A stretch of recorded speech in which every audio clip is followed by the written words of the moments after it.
बेटी को सब अधिकार है, बहू को क्यों नहीं। इस कहानी को एक बार आप लोग ज़रूर सुनिए। सास बहू और ननद की कहानी। आप लोग मेरे चैनल पर आते हैं बट मेरे चैनल को सब्सक्राइब नहीं करते, तो प्लीज़ चैनल को सब्सक्राइब ज़रूर करें। संगीता के बेटे की शादी है, हम सबको बुलाया है, ममता जी ने खुशी से बताया। हाँ तो हम सब चलेंगे, आखिर तुम्हारी सहेली के बेटे की शादी है, पर रिश्ते तो परिवार के जैसे हैं। हम सब चलेंगे, वो भी तो हमारे आदित्य की शादी में सहपरिवार आए थे और बहू रीना को मुंह दिखाई दे गए थे, तो हम सब भी चलेंगे, मुकेश जी ने खुशी होकर कहा। लेकिन रीना को तो 8वां महीना चल रहा है, हम कैसे जा सकते हैं। आदित्य का यहाँ रहना ज़रूरी है, पर आदित्य दिन भर ऑफिस में रहेगा, फिर बहू दिन भर अकेले कैसे रहेगी। कोई ऊंच नीच हो गई तो किसी विश्वास वाले को घर पर छोड़कर जाना होगा।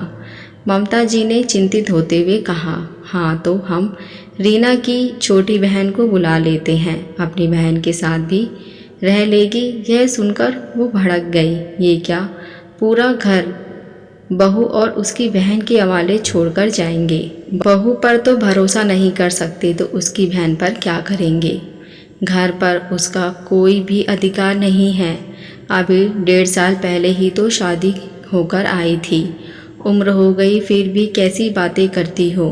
तो बहू को उसके मायके छोड़ आते हैं, पर ये भी तो नहीं कर सकते, क्योंकि 8वें महीने बाद गर्भवती स्त्री घर से बाहर नहीं निकलती है, वो मायके भी नहीं जा सकती। ममता जी को कुछ समझ नहीं आ रहा था। फिर हम कनक को उसकी ससुराल से बुला लेते हैं, वो अपनी भाभी के साथ रह लेगी, घर की बेटी है और उसका भी तो घर पर पूरा अधिकार बनता है। और ये कहकर वो कनक को फ़ोन लगाने लगी। कनक फ़ोन उठाती है। हाँ मम्मी, आप कैसे हो, और भैया और पापा भी अच्छे होंगे। अभी बुआ सास के बेटे की शादी में गए थे, तो व्यस्त थी, आपसे बात नहीं कर पाई। और सुनाओ क्या हाल है। हाँ तो तू अब ध्यान से सुन, संगीता आंटी के बेटे की शादी है और मुझे तेरे पापा के साथ वहीं जाना है, तो अब तू 3 दिन के लिए मायके आ जा। अब इतना बड़ा घर तेरी भाभी के भरोसे कैसे छोड़कर जाऊं। तू समझ रही है ना मैं क्या कह रही हूँ। ममता जी धीरे से बोली। हाँ मम्मी, मैं समझ गई हूँ, आखिर इतना बड़ा घर बहू के अधिकार क्षेत्र में थोड़ी आता है। और वो कुटिल हंसी हंसने लगी। मैं बच्चों और मयंक के साथ आज रात को ही आ जाती हूँ। यह कहकर कनक ने फ़ोन रख दिया और अब ममता जी निश्चिंत हो चुकी थी। रीना रीना, उन्होंने आवाज़ लगाई। रीना को 8वां महीना चल रहा है, पैरों में सूजन आई हुई है, चेहरे पर थकान थी, आंखों की नींद भरी हुई थी। धीरे धीरे आई। सुन, आज रात को कनक बच्चों और जमाई बाबू के साथ आ रही है, अच्छा सा खाना बना लेना, कोई कमी मत रखना। जमाई बाबू को शिकायत नहीं होनी चाहिए, वो बस 3 दिन यहीं पर रहेंगे, तो उनकी अच्छे से देखभाल करना। रीना ने हामी में सर हिला दिया। ममता जी अपने जाने के लिए बैग जमाने लगी और सारी तैयारी कर ली थी।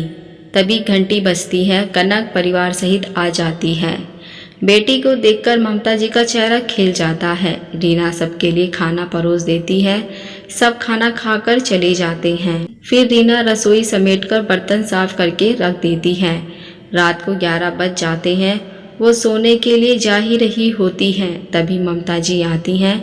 जमाई बाबू के लिए कॉफ़ी और बच्चों के लिए दूध बना दे। सुबह जल्दी उठकर सफ़र के लिए पूड़ियाँ और आलू की सब्जी बना देना। 6 लोगों के लिए बना देना, हमारे साथ 4 लोग और जाएंगे। रीना सुबह की थकी हुई होती है और 8वें महीने में वैसे ही शरीर भारी हो जाता है। खुद के वजन से भी परेशान हो गई थी और घर के कामों का सारा वजन उस पर डाल दिया गया था। अगली सुबह उठकर उसने सारा खाना बनाकर पैक कर दिया।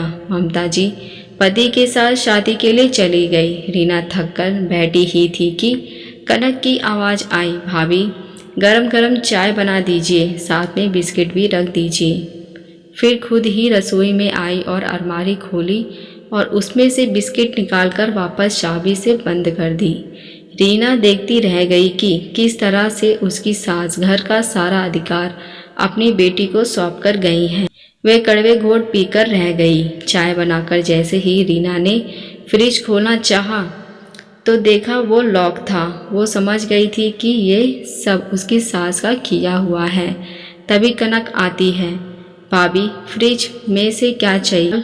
मैं वो निकाल कर दे देती हूँ। आदित्य भी ये हरकत देखकर हैरान रह जाता है, पर घर में कनक और जीजाजी दोनों हैं तो इसलिए वो भी चुप हो जाता है। रीना खाने की तैयारी करने के लिए जाती है। पूरा दिन वो जमाई और बच्चों की खातिरदारी में लगी रहती है। रात को उसे बादाम भिगोने होते हैं। वो फिर से फ्रिज खोलती है, पर फ्रिज बंद रहता है तो कनक से चाबी मांगती है, पर कनक चाबी ना देकर बादाम गिनकर देती है।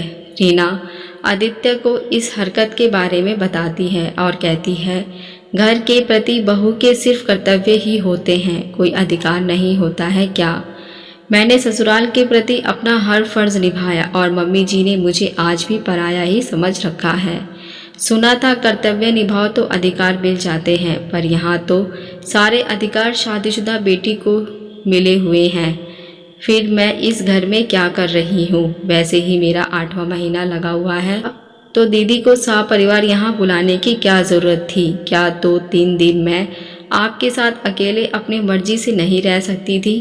कनक दीदी मुझ पर निगरानी रखती हैं। मैं कितना घी तेल इस्तेमाल करती हूँ, कितना बादाम भिगोती हूँ, फ़ोन पर किससे बातें करती हूँ, कितने घंटे काम करती हूँ और कितने घंटे आराम करती हूँ। आदित्य को भी यह बातें बुरी लग रही थी। रीना 2 दिन और संभाल लो, अभी दीदी के सामने कोई बात करने से फ़ायदा नहीं होगा, क्योंकि दीदी 2 की जगह 4 बातें बना देगी। मम्मी को आने दो, फिर बात करते हैं। रीना हामी भर देती है। अगली सुबह रविवार था तो वो देर तक सोती रही।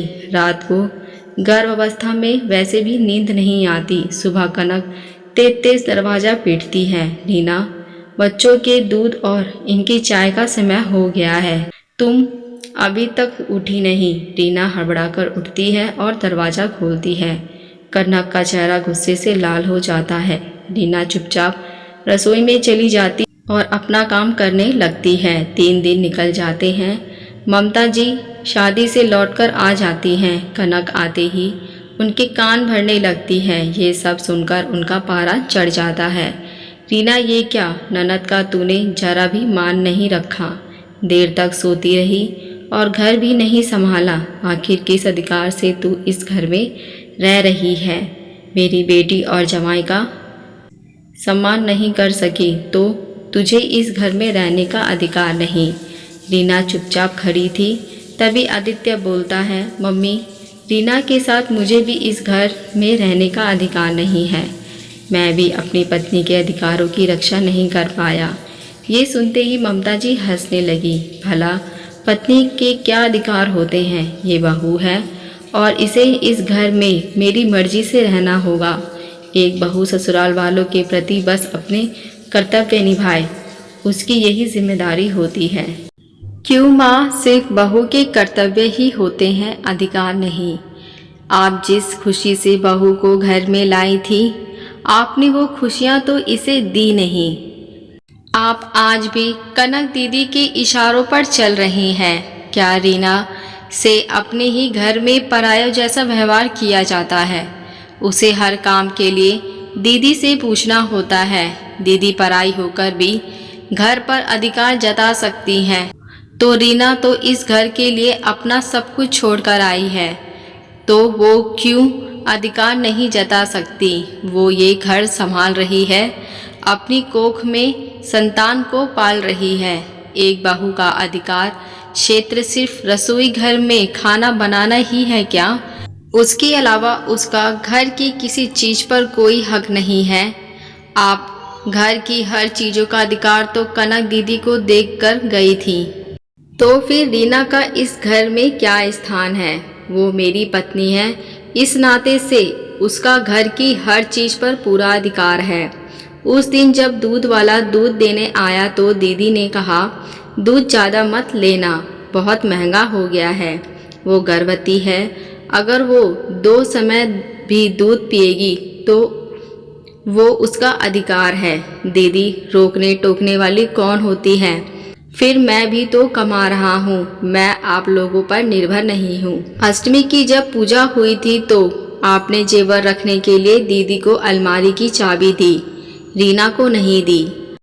आपने कमरे में एसी है और दीदी जब भी आती है आपके कमरे में सोती है, पर रीना गर्भवती है, फिर भी उसे दिन में अपने कमरे का एसी चलाने का अधिकार नहीं है। आखिर क्यों? बेटी का सब अधिकार है और बहू को नहीं। आदित्य बोले जा रहा था और ममता जी मुख बनाकर सब सुने जा रही थी। मम्मी, एक लड़की बहू बनकर आती है तो उस पर कर्तव्यों की गठरी का बोझ डाल दिया जाता है और उसके समर्थ अधिकार छीन लिए जाते हैं।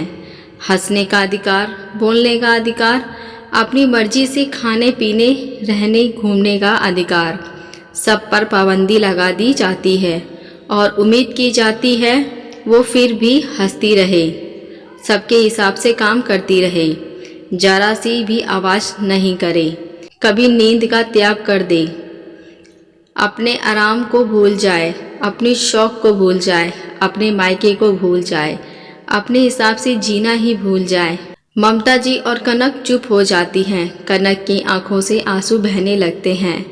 मेरे भाई और रीना, मुझे माफ़ कर दो, पर इसमें मेरी भी गलती नहीं है। कोई लड़की मायके में तब ही अधिकार जमाने की कोशिश करती है जब उसे ससुराल में कोई अधिकार नहीं मिलता है और वो मन मसोर कर रह जाती है। ससुराल में वो सहमी रहती है पर मायके में आवाज़ बुलंद हो जाती है। मेरी ननदों ने भी मेरे साथ यही सब किया था, मेरा भी मन दुखित था, तभी तो मैं अपने मन की सारी भड़ास रीना पर निकाल रही हूँ। मैंने कभी यह नहीं सोचा था कि जो मेरे साथ हुआ है वो मैं अपनी भाभी के साथ करूँ। जिस तरह मुझे परेशान करके मेरी नंदों को खुशी मिलती है, उसी तरह रीना को परेशान करके मुझे खुशी मिलती है। पर रीना बड़ी नसीब वाली है, उसका पति जो उसके लिए खड़ा है, उसके लिए बोल रहा है। मैंने भी यह सब सहन किया था, पर मेरे पति ने मेरी खुशियाँ और मेरे अधिकार के लिए कभी आवाज़ नहीं उठाई। ये सुनकर कनक के पति मयंक की आंखें शर्म से झुक गई। वो कुछ नहीं बोल पाया। सबकी बातें सुनकर ममता जी बोलती हैं, किसी की कोई गलती नहीं है, सारी गलती मेरी है। सभी समस्याओं की जड़ मैं हूँ। मैंने भी वही किया जो मेरी सास ने मेरे साथ किया। मुझे उस वक्त बहुत बुरा लगा था। मैं सोचती थी कि मैं अपनी बहू के साथ ऐसा नहीं करूँगी, पर सास बनते ही पुराने दर्द ताज़ा हो जाते हैं और मैं भी बहू के साथ सास बनकर रही। माँ तो कभी बनी ही नहीं। मेरी सास भी मुझ पर अधिकार से वंचित रखती थी। तेरी बुआ जी घर पर राज करती थी, वो जैसा कहती तेरी दादी वैसा करती। एक बार मेरे पिताजी की तबीयत खराब हो गई थी, मुझे मायके जाना था, पर तेरी बुआ ने मना कर दिया कि मैं तो आई हुई हूँ और मायके जाने का बहाना बना रही है। मैं नहीं जा पाई और पिताजी की मृत्यु हो गई। उनके अंतिम दर्शन भी नहीं कर पाई। आज भी मेरे मन में वो दर्द, वो करवाहट भरी हुई है। तेरे पापा ने भी मेरा साथ नहीं दिया और मैं मायके जाने के अधिकार से वंचित हो गई। बहू ससुराल के हर कर्तव्य में इस तरह बंध जाती है कि अपनी मर्जी से जीना, सांस लेना ही भूल जाती है। एक बात कहूँ बेटा, आज तू अपनी पत्नी की तरफ बोला तो मुझे गुस्सा नहीं आया। आखिर एक पत्नी, एक बहू को घर में सब अधिकार ही मिलने चाहिए। हम सास बहू ननद आपस में ही एक दूसरे का अधिकार छीनती रहती हैं, एक दूसरे को दुख तकलीफ पहुंचाती रहती हैं, एक दूसरे को नीचा दिखलाने की फिराक में रहती हैं। महिला ही महिला की खुशियों की दुश्मन बन जाती है। अगर हर औरत सोच ले कि जो मैंने सहा है वो कोई और नहीं सहेगी, वो सबको खुश रखेगी, तो हर घर में सुख और खुशहाली होगी। ममता जी रीना को गले लगा लेती हैं, कनक को अपने घर के लिए विदा कर देती हैं और रीना अपने पति आदित्य को आंखों ही आंखों में धन्यवाद देती है, जिसकी वजह से उसे ससुराल में सब अधिकार मिल गए। दोस्तों, ये तो होता ही आया है, बहू को अधिकार ना देकर फर्ज की टोकरी सौंप दी जाती है। एक लड़की के बहू बनते ही सब अधिकार छीन लिए जाते हैं और उससे ये उम्मीद की जाती है कि वो कठपुतली की तरह नाचती रहे। आशा करती हूँ ये सास बहू की कहानी आपको अच्छी लगी हो। इसमें आपकी क्या राय है, मुझे कमेंट करके ज़रूर बताएं। अगर आप हमारे चैनल पर पहली बार आए हैं तो मेरे चैनल को सब्सक्राइब, लाइक, शेयर ज़रूर करें। अब मिलते नई कहानी के साथ। देखने और सुनने के लिए धन्यवाद।